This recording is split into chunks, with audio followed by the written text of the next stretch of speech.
high-flying thrills of Supercross. Take the challenging sport of motocross and put all of the action inside NFL stadiums.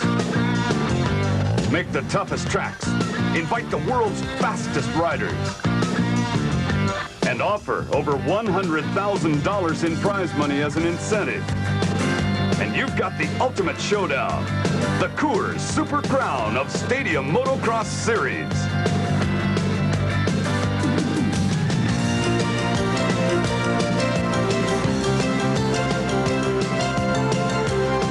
Welcome to the Los Angeles Memorial Coliseum, where back in 1923, the original cost to build this huge sports facility was a mere $800,000, and the new scoreboard up on the top cost $8 million to add just recently.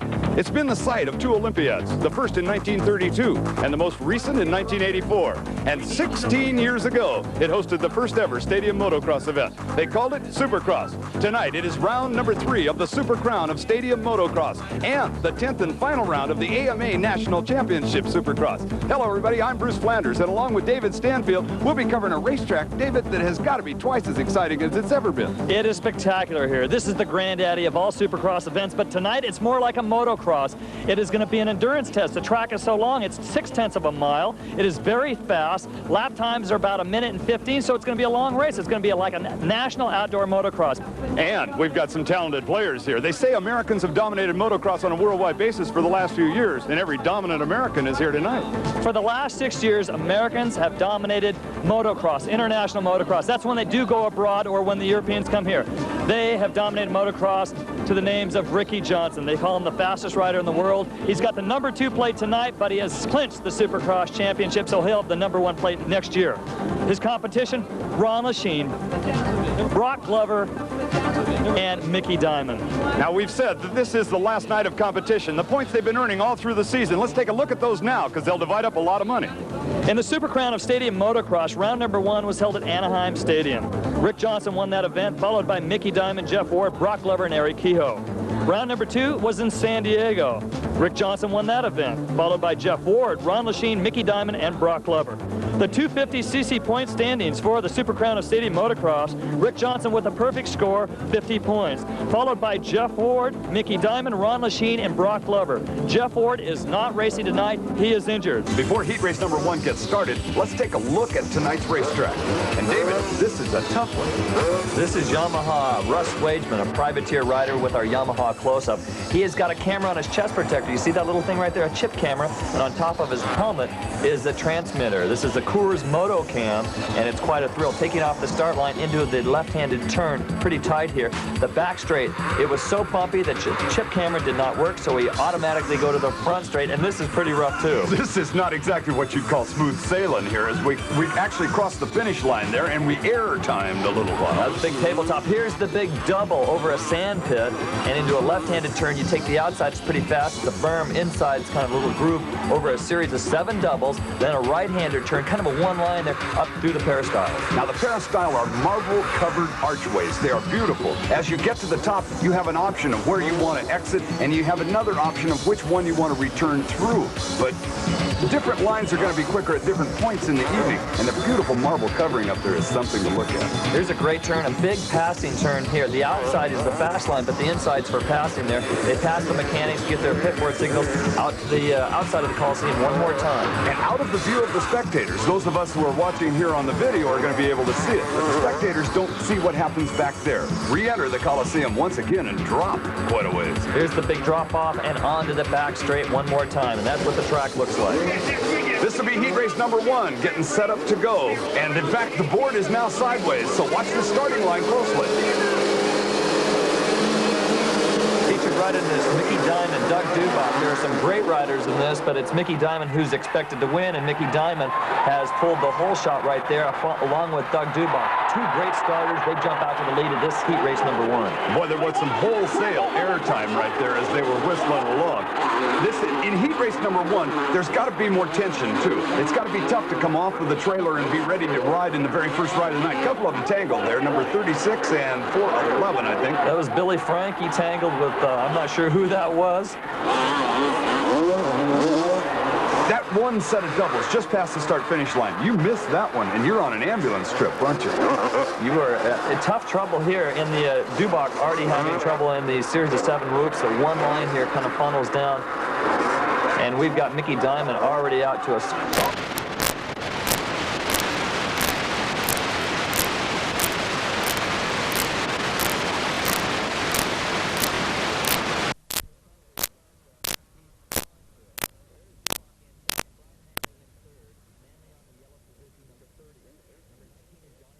O'Mara's in 4th, and he is a 1980 Supercross champion, but anything can happen with him. He can have a great night or he can have a poor night, but it's Diamond who's got a sprained ankle way out in front and looking very solid. O'Mara also coming off of knee injuries, is he not? That's got to be a tough one. They've been plaguing him the last couple of years of his career. Johnny O'Mara, better known to a lot of his fans around the United States as Johnny O'Show, in the 4th place spot and at the moment in a transfer spot. That's all he needs, just a transfer. But when you get that racing in you, you want to advance the 3rd and 4th spot. You get a better pick on the start line, and he zooms right past Manley. Manley bobbles in the whoop, so O'Mara goes to 3rd. Yeah, O'Show went by him rather quickly right there as Manley made that little bobble. And now he's coming up on Dubach, and he'd like to put him away. Once again, the climb now out of the Coliseum. Get clear up into about 4th gear as you actually top that hill. Dubach on the outside as the flagman there watching intently from his spot on the hydro barriers. By the way, the hydro barriers, you can see the red, white, and blue barriers around the racetrack in different locations. They're a plastic drum, effectively, much like a 55-gallon drum. They're empty tonight. When they run them at car races, they fill them with water, and they will really impede your progress. But with motorcycles, they keep them empty so that they'll absorb some of the cushion when a guy hits them. They're very safe. Most of the riders like them. One of the things that Mickey Thompson designed just before his death, the hydro barrier. A nice piece. Look at Brooks. Brooks has moved up, and Brooks now has taken over 4th position, number 14 on the Kawasaki. Larry Brooks, the 21-year-old. Larry Brooks at 21. They're starting to get figured out who he is on this circuit now. There were some Brooks brothers in Southern California that used to ride the desert, but this one is a motocrosser and quick. And that looks like O'Show making a drive on him right there. Yeah, they've been passing the lead back and forth. It's been a great battle between Brooks, Manley, and O'Mara. Your leader is Mickey Diamond. He's way out in front, and Dubach is in 2nd. And O'Mara is back in 3rd now. Johnny O'Mara, Suzuki, up through the peristyle end of the Coliseum once again in this opening heat race. If you're just joining us, this is the first ride of the night. In fact, the sun has not even gone down here in the Southern California area. A busy night of racing. The track, basically 2nd, 3rd, and 4th gears. And there is number 21, Dubach, 19, Johnny O'Mara.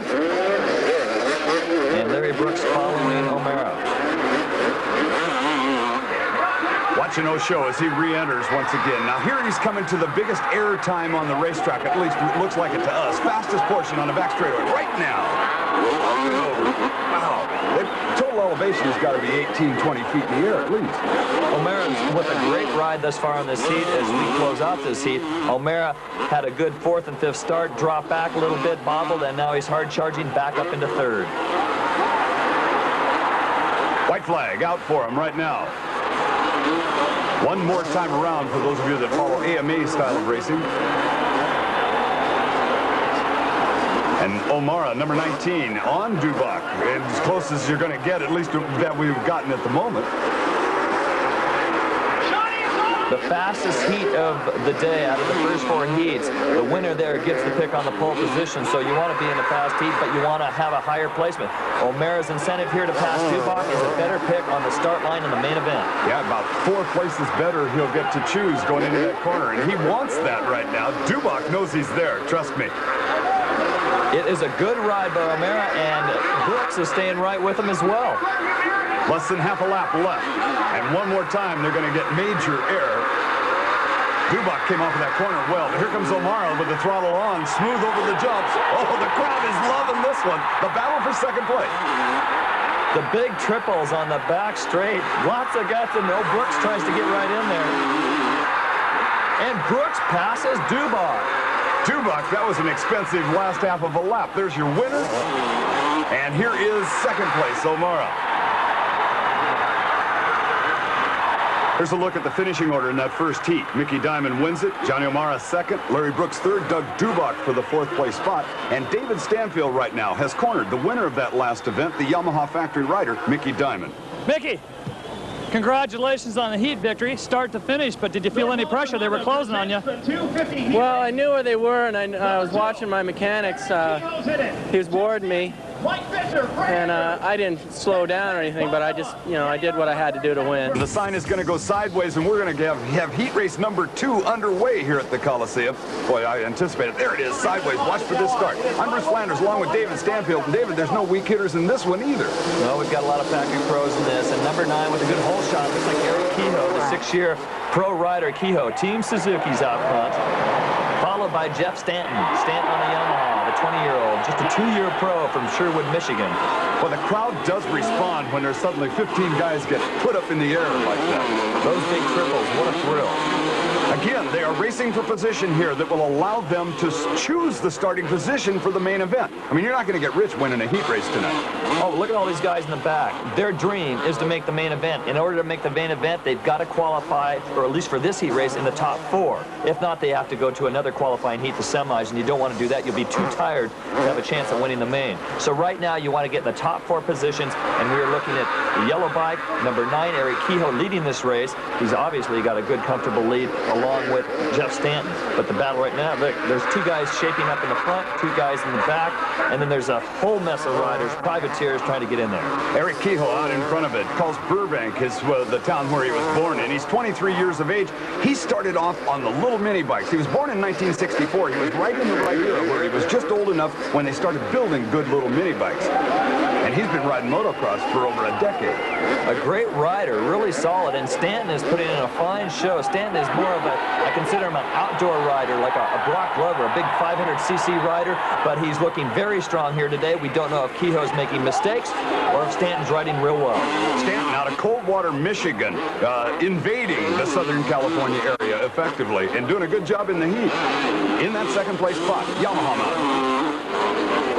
From here, it looks so easy. When you're actually on board one of these things, there are so many decisions that have to be made each lap. Let's take a look right now at Johnny O'Mara's Suzuki motorcycle and what rider controls there are. We're looking at the throttle right now. Right hand twist grip.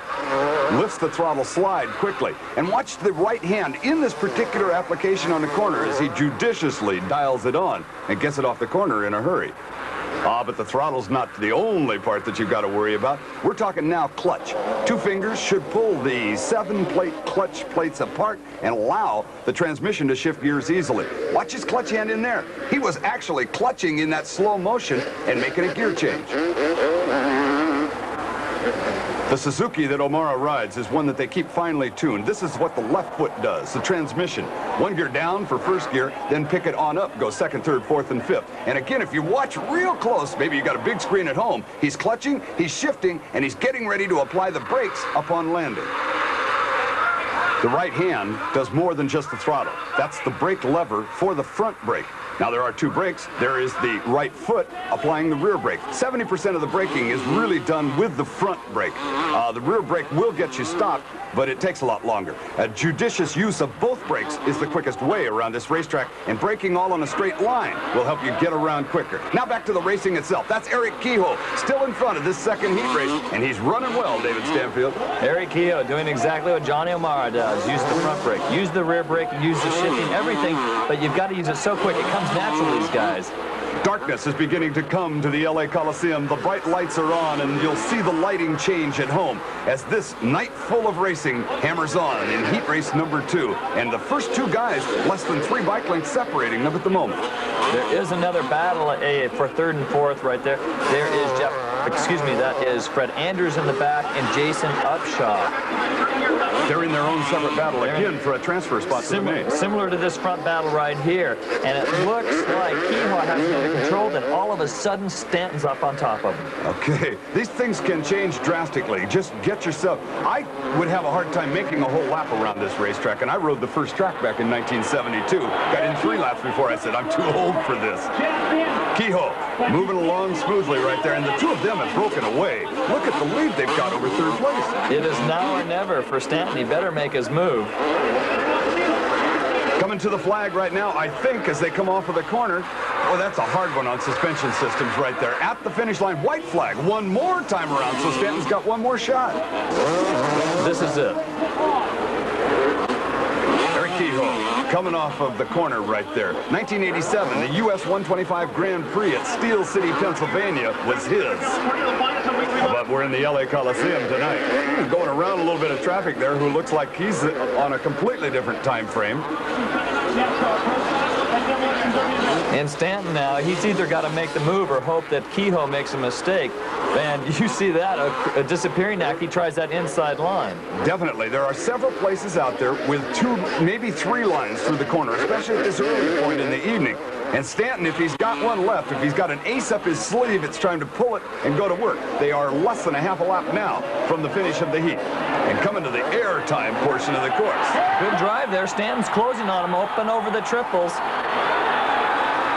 And one more. This is a real tricky tabletop. Depends on how you jump it there. And Kehoe with a nice jump. And Stanton makes it look real smooth and closes up one more time. And a series of rockers that'll just tear you apart on the motorcycle if you're in the wrong tempo. Here comes the checkered flag. Stanton's on him now. But it is not enough. And Eric Kehoe comes home the winner in heat race number 2. Finishing second to him is Jeff Stanton out of Coldwater, Michigan. Catching the 3rd place spot was Fred Andrews, and 4th was Jason Upshaw. David Stanfield has now cornered Eric Kehoe, and let's get a word in with the winner of that last event. Congratulations, Eric. First, what do you think about the track? Well, it's really fast, and it's got a lot of jumps, and it's really a fast track, and you just got to make sure you're consistent and don't lose any time anywhere. Did you lose any time, or was Stanton coming up extremely strong? What was the battle there? Well, I felt the pressure behind him a little bit, which you should never let get to you, but I think I did a little bit. It caused me to mess up a couple times. I lost my momentum, caused me to slow down, downshift, get my momentum back before I could upshift again.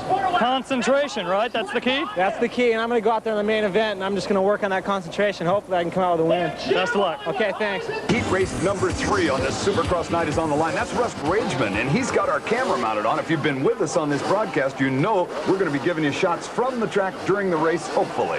Thanks to Russ. Okay, Russ Wageman, go get him. Heat race number 3, kind of lopsided on the red machines. There's a lot of Hondas in it. A lot of good talent, too, David Stanfield. Definitely. When he tilts his sign sideways, obviously they're going to want to be in gear, possibly second gear. Less than 4 seconds, less than 3 seconds right now. Watch that gate. Backwards falling.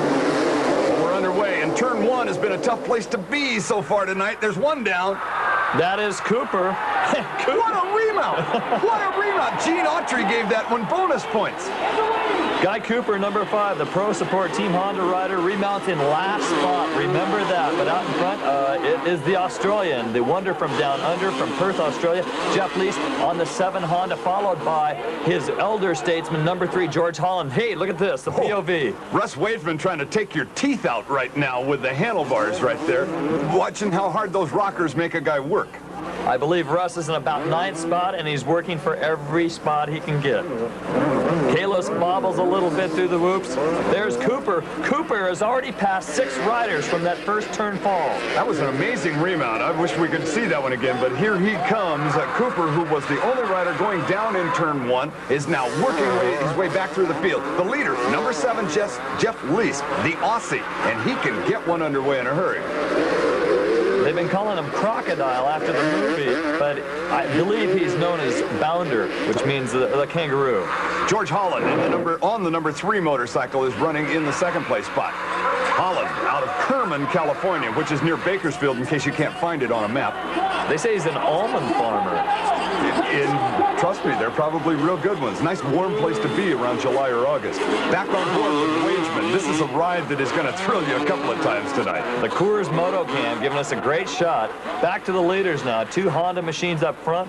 One is the Pro Support Honda, Team Honda rider Jeff Leask, and then the factory Honda rider is George Holland. Holland, number 3, trying to hound Jeff Leask into a mistake. Holland has been riding motorcycles once again since he was about 5 years of age, you know, and that gives a guy at age 23 nearly 2 decades of experience in the sport already. So, and he's been in stadiums all over the United States, so it isn't anything totally fresh to it. Boy, he used the inside line there, and Leask was on the outside line. Got a big rocket ship drive to the hill. But as we pointed out several times, many of these corners, there are two ways through them, and two ways through them quickly, but those two lines tend to intersect. The leader is a factory rider. In second spot is Leask. He is a pro support. And then there are privateers like Russ Wageman out there. Oh, my. Oh, and the crowd. Did you hear that crowd response? They're really getting into this one-on-one battle now. And Holland slips by, no problem, throws the tear off. A good move over that tabletop. Coming over these rockers, headed towards the start-finish line once again. The two of them breaking away and on a tough pace. We've already talked about the factory riders and the big budget. Let's take a Coors close-up look at a privateer with the other extreme of a budget. You can see the factory teams at major races all across the country right alongside of the privateers of motocross. This is 26-year-old James McGee. He's on his own tonight. His transport vehicle is his personal commuter car, which is just big enough to pull a mini one-bike trailer in the toolbox. He also brought a friend along to act as a mechanic. McGee is a privateer, meaning he pays all his own expenses. And tonight, it'll cost him a minimum of $100, assuming nothing goes wrong. At the top of the pyramid are the factory riders, who can earn six-figure salaries and are expected to win the big races. Then there's the pro support and support riders, who receive race bikes and parts, and some are provided with a step van and a technician. Finally, there's the privateer. He's totally independent from the factory, and his hope is just to qualify for the main event. Right now, we're on board with a privateer. Originally born in Sioux Falls, South Dakota, now calling Northridge, California home, Russ Wageman, giving us a little airtime with the Coors Moto Cam. More airtime. But Wageman giving us a ride.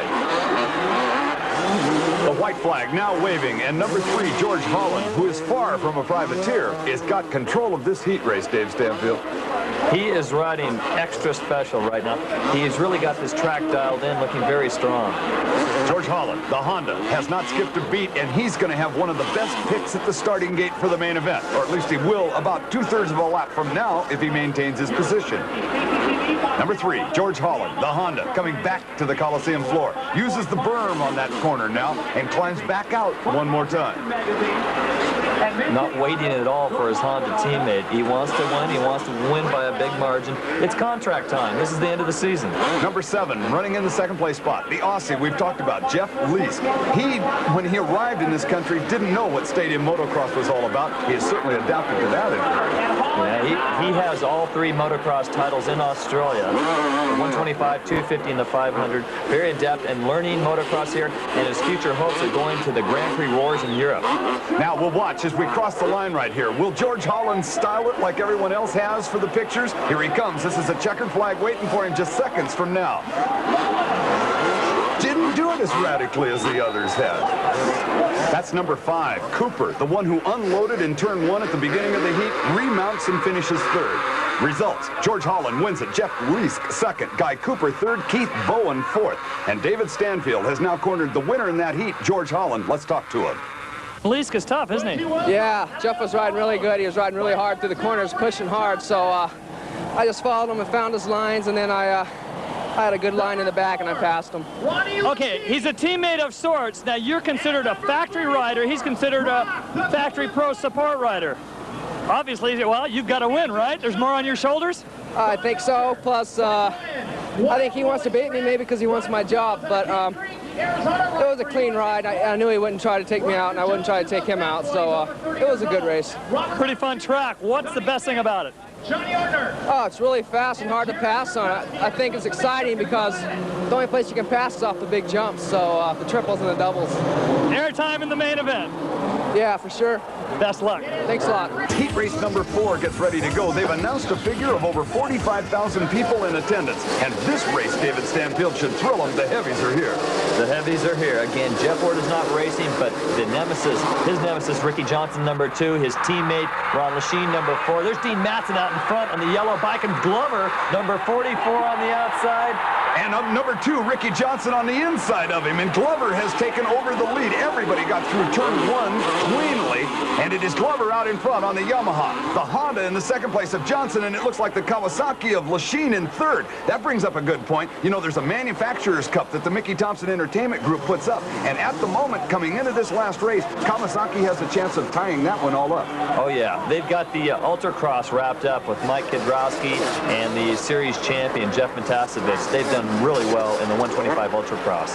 Brock Glover in front of it. He's been a national champion in several different divisions in the American Motorcyclist Association, and right now chasing him is the younger and often referred to as faster Ricky Johnson. But at the moment, Johnson is getting a riding lesson. We have three different styles here. Brock Glover, number 44, the seasoned veteran with 6 national championships. He is more like a Jeff Ward. He's very delicate with the throttle. He really knows how to pick a good line. He calls himself an outdoor rider. Ricky Johnson is a slasher. He's got guts, and right behind him is the very smooth and very talented Ron Lachine. And look at Johnson. There's the guts. There's the slashing moves to take over the lead. Boy, that one worth the price of admission to those people on the back straightaway. They like that pass. And RJ, Ricky Johnson is in front. Now Lachine and Glover are in a battle for second, and Glover doesn't want to give it up. All three from El Cajon, California, which is about 15 miles inland from San Diego. And Lachine trying the inside. Lachine's in the better spot when they get to this next corner. Let's see if he can turn it into a second-place spot. No, he does not. Glover took away the good line before they got to those hard rockers. You can't pass in the air unless you've got the speed leading to that jump. Johnson will end up, if he can finish and win this heat, he'll end up with the best starting position for the main event. And Lachine did something silly back there. It looked like a rider error, and he has given away a lot of ground right now to Glover. Seen several riders do that, go really wide and try to slingshot down that hill. And Lachine looks like he is cruising. He stands up so much, but he is so smooth, he is deceptively fast. I think all three of these guys are deceptively quick. I'd be lapped by now already. Back on the leader, you can see the differential as the top 3 guys re-enter the Coliseum and go along that back straightaway, which if you're thinking San Jose Mile, you're thinking smooth back straightaway. This back straightaway is anything but smooth. Big triples, lots of whoop-de-doos. Here's a tabletop, and everybody's taking it different, and Glover bobbles off the top of that. And Lachine nearly used him up. Boy, this is a good one. Second place if you're just tuning in heat race number 4. Brock Glover, number 44, the seasoned veteran, 28 years old, and Ron Lachine, 21 years old. Glover with a better line right there, no doubt about it. And Lachine with an amazing recovery. He should have been on his helmet. He is incredible. The talents of Ron Lachine. And he can make up time with his... Look at that line again. Now he slingshots down. Big jump. But he used the same line, and it didn't look like it helped him the last time. I don't know why, but I don't understand how he goes so fast anyway. And we have got a rider going down. This shows you how tough the track really is. Wow. Back on Johnson right now, the leader in this heat race. And at the moment, his red... Oh, is that stylish? I mean, they do love their Ricky Johnson in the LA Coliseum, and he's got the motorcycle working just beautifully at the moment. When his mechanic says he's got a 10-second lead, he can do a little styling, but if it's under 10 seconds, he's got a race, and Rick likes to put on a show. There he is again, waving at him. He's got about 40,000 fans here, and they all love him. Got him in their back pocket. Meanwhile, the race for second place once again. Glover with a little bobble. He's down. And Lachine almost drills him, but gets by. So now Lachine has taken over the second place spot. And Glover looks back, still has not been passed, recovers, and stays in third. Rick Johnson out in front. He loves to put on a good show for the crowd. And this is Team Honda's Rick Johnson playwriting, pushing the envelope for his new home video release, Profile of a Champion. Rick is well aware of the consequences in the risky business of professional motocross, but spends nearly all of his time in preparation to go fast and far. His testing, training, and racing schedule is virtually nonstop, and when it comes time for a major race, Rick usually has a full entourage of selected professionals on hand to support him. Here's a look at RJ's race support crew. Team Honda provides a technician, a race manager, a public relations man, a racing consultant who happens to be a 5-time world champion. Then comes the sponsor reps. They handle the goggles, tires, and race clothing, along with a suspension specialist, an exhaust system specialist. Sometimes there's even an acupuncturist, his personal business manager, a nutritionist, and almost always a chiropractor. And for this Mickey Thompson event, Dr. Patterson Stark prepared Rick for battle. And earlier, we asked Dr. Stark, what are the most common injuries to the top Supercross racers?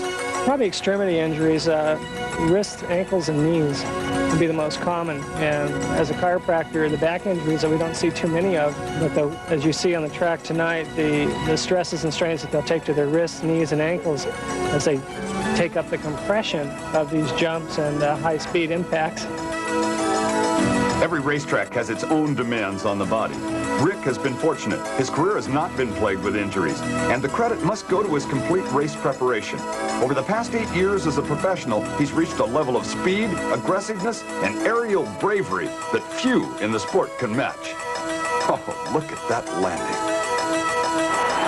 Here he is, Rick Johnson, back in action, in front of, by a long shot, the top field in this heat race number 4, David. It's really spreading out. They know exactly what they're doing. If there's no chance last couple of laps, save yourself, ride smooth, ride smart, don't hurt yourself, obviously, and just settle for that one position and keep your energy for the main event. Lachine looking back over his shoulder there just a moment ago to see just where Glover is, who sits in the 3rd place spot. That is your 2nd place rider, Ron Lachine, on the Kawasaki. He uses that berm. He went right up to the hay bales, it looked like.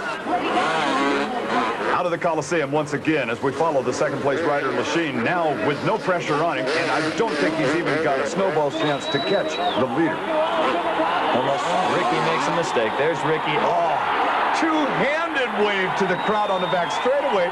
They'll do anything he wants from here on out. They call that a clicker. A clicker, you can hear the cameras clicking off every time he jumps.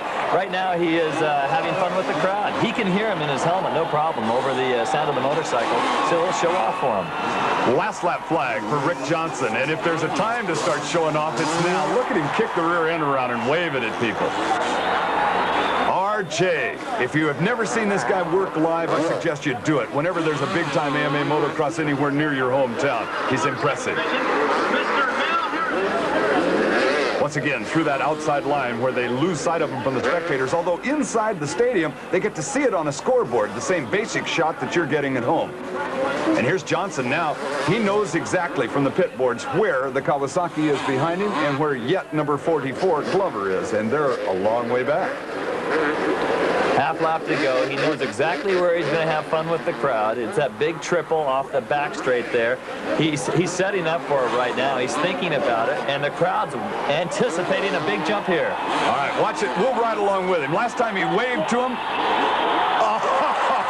folds his arms in midair. I am impressed, Ricky Johnson. On his way to the checkered flag, and one of the best spots in the starting gate for the main event. I think they call that book ma, no hands. Yes. Here comes another jump for a little styling. Checkered flag out. Watch it. He's pointing to everybody. Watch this. I still hang on out of sheer fright. This man waves with both hands, crosses his arms, and there, trying not to be outdone, is Lachine to finish in the 2nd place spot. So here's the full order. Johnson wins heat 4, Lachine 2nd, Brock Glover ended up 3rd, and Donnie Schmidt 4th in the last transfer. And David Stanfield has now got Rick Johnson the winner out of that last heat. Let's go there. Congratulations, Rick. Great ride. Were you taking chances out there? Not really, Dave, because I knew what I was doing. And on these jumps, you have a lot of air time, and you can pretty much decide on what you want to do out there. And I just ride my own lines and just having fun. To try to get the fastest heat time, you get your pick on the line. By showboating a little bit, do you think you might have had the fastest time? Well, I was showboating in dead time, you know, in the air, so you really can't do much to make up time in the air because we don't have rockets on our bike or anything like that, so I wasn't taking any chances or killing any time. I was just trying to, entertain the people. Bruce Flanders and David Stanfield covering the action for you. And David, speaking of action, this has been a wild track, wild evening thus far, and we've got some clips of how rough this track really is. it is a quick racetrack, and it is demanding. That's one of the best in the business going down, and that fall took all day to happen. Middle pack white rider slides out and gets run over. Getting run over, you don't want that to happen to you. And we would like to point out that the ambulance never transported anybody, please. No, everybody got up and kept racing. There's the Canadian national champion right there going down. Here's the 125 rider getting rolled over, used for traction.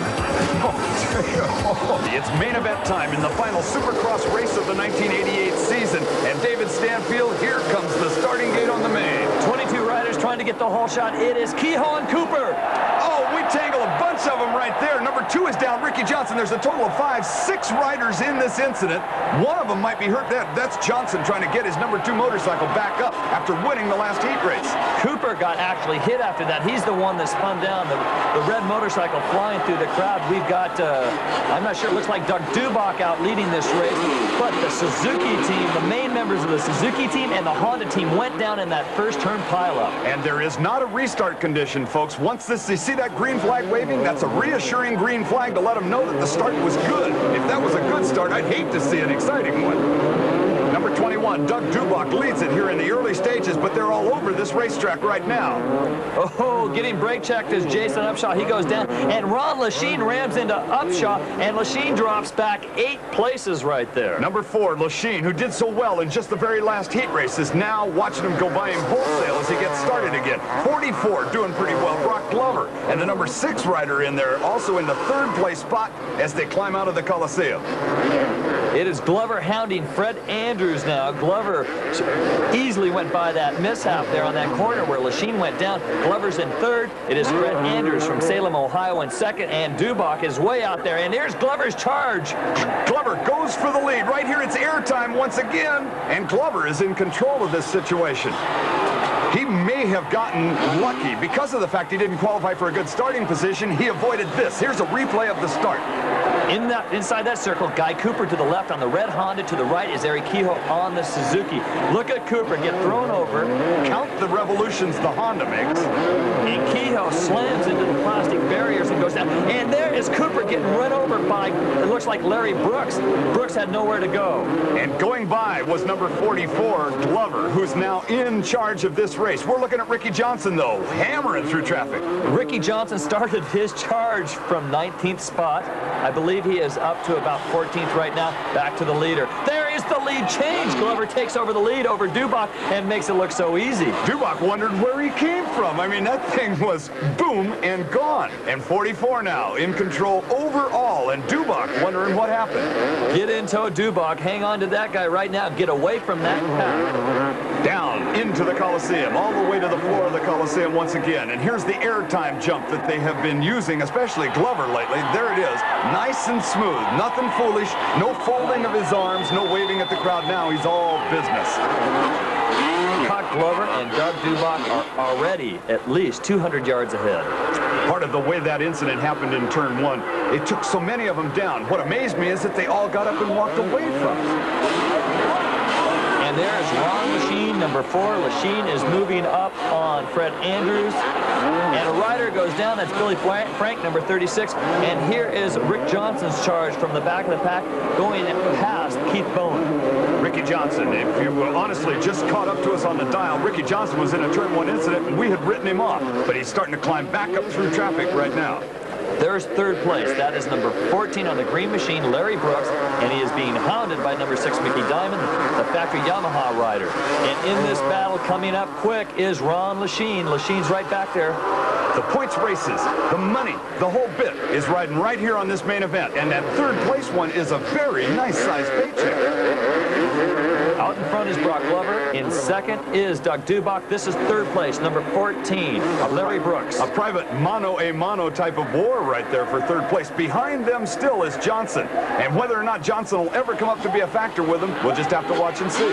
Here's the Australian Jeff Lease now, number 7, moving up on Mickey Diamond to join that battle for 3rd. Leask, the Aussie, did well in a heat race earlier. The number 7 motorcycle, 3rd out of that 3-man group. That actually makes him 6th place, coming up to the finish line area right now. And I believe Felix is back there. Ron Lachine's right in the battle. They're going at it. I'm amazed at the way they can keep up this intensity. Oops, one away. Diamond Bob was a little bit, high side's a little, and it knocks the concentration. Lease goes down, and about 4 or 5 riders have passed him already. Tough luck for Jeff Lease from Perth, Western Australia. And it seems like they keep bumping into him as he's trying to pick himself back up there on that tight portion of the race course. And that motorcycle that is now right behind Brock Glover, the number 5 bike, he's not on the same lap with him. Rick Johnson, who I believe tore off his front brake lever, the right-hand side, the front brake lever. You can see it's bent right there. Does not have full use of his brakes. It goes into the hay bale. And the 4 guys that he passed, he dropped back 4 places. And now it is Lachine. All of a sudden, Lachine moves past Kalos, and he blows by Diamond number 6. And Lachine now is going after the 3rd place spot rider, 3rd and 4th spot. Back to that item about Ricky Johnson. Without that front brake, we tried to point out earlier in the show, you cannot turn quick lap times. And if Johnson doesn't have a front brake, he's really not a factor for the win anymore. Johnson started in 17th position last year at this race in a first turn mishap, and he won the event, and the crowd is rooting him on right now. Now he's got a tough competitor, Jeff Lease, who went down in that bobble next to the hay bale. He's trying to pass Lease, and Lease is not going to give him an inch. The Aussie on the number 7 bike, Johnson on the number 2 bike. As they go at each other again, you'll watch that Johnson will probably either have to throw the bike sideways for braking or use the rear brake an awful lot.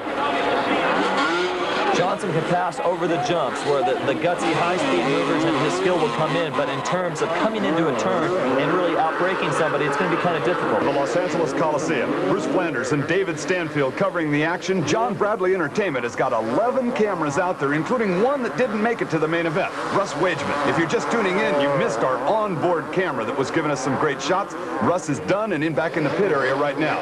David, they are going at each other right there. The battle for 3rd, 2 green machines. It is Larry Brooks, number 14. Ron Lachine takes the inside, and Larry Brooks looks over and says, there's nothing I can do about that. Boy, he just squoze him off, I think.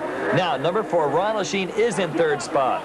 And looking to the back, there is Larry Brooks jumping right after Lachine, and Lachine is moving up on slower riders. These are lapped riders. Yeah, we are lapping in traffic right now. If you're just tuning in, number 44 is the leader overall. That's Brock Glover, who's having one of his best nights ever.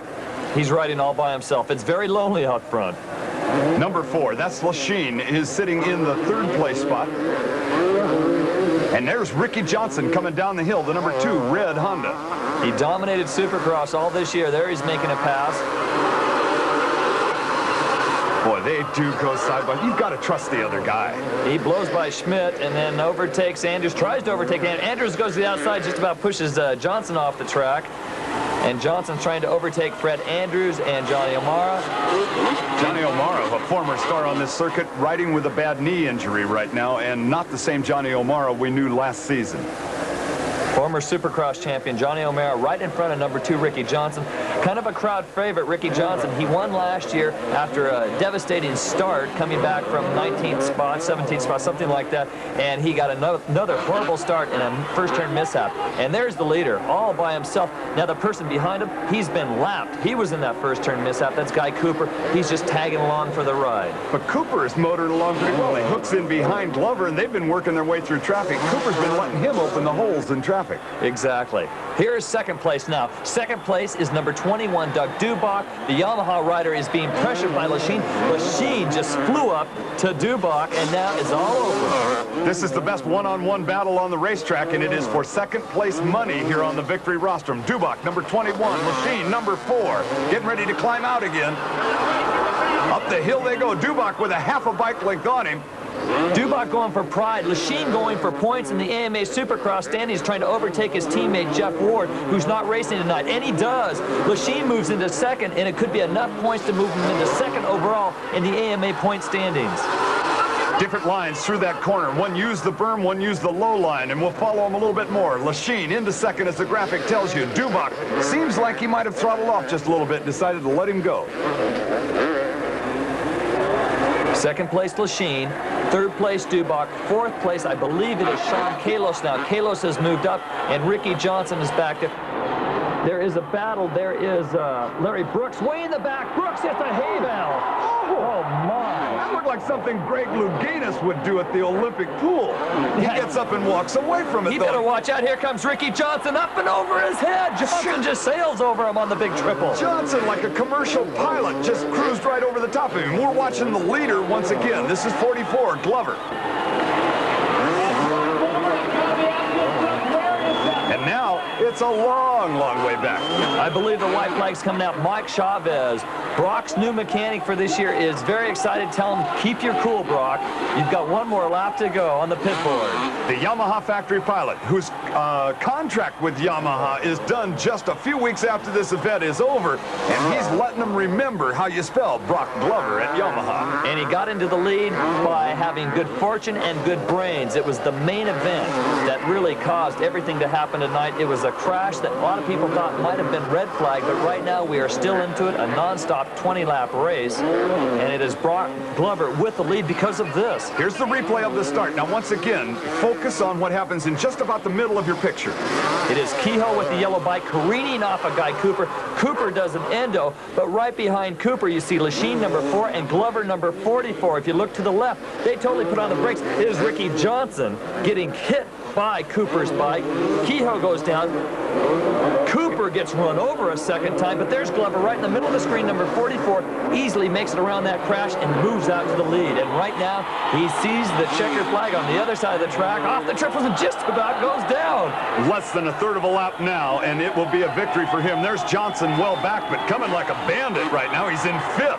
And he's coming up on 4th and 3rd, I do believe, all on the same lap. Checkered flag coming out. Let's style it a little bit for him, Brock. Here's the checkers. A conservative one by Johnson's standards, but a well-deserved victory. Lachine, number 4, for the 2nd place spot. Who's going to get 3rd? This is still a drag race. I think it's number 21, Dubach, for the 3rd place spot. It was a great win, Brock. First of all, I heard somebody yell out, when was the last time you won a Supercross? I don't know. I think it's been Anaheim '85 at the beginning of the year, and it's been a long time. I mean, one of the major American ones. Supercross is definitely not my real forte. I'm a much better outdoor rider, but I have won a couple times here, and tonight was probably the biggest win of my life. Probably the biggest win of his life. Brock Glover, the overall winner. Ron Lachine, 2nd place, and takes over 2nd in the AMA Supercross point standings. Dubach got 3rd, Kalos 4th, and Ricky Johnson recovered well for the 5th place spot overall.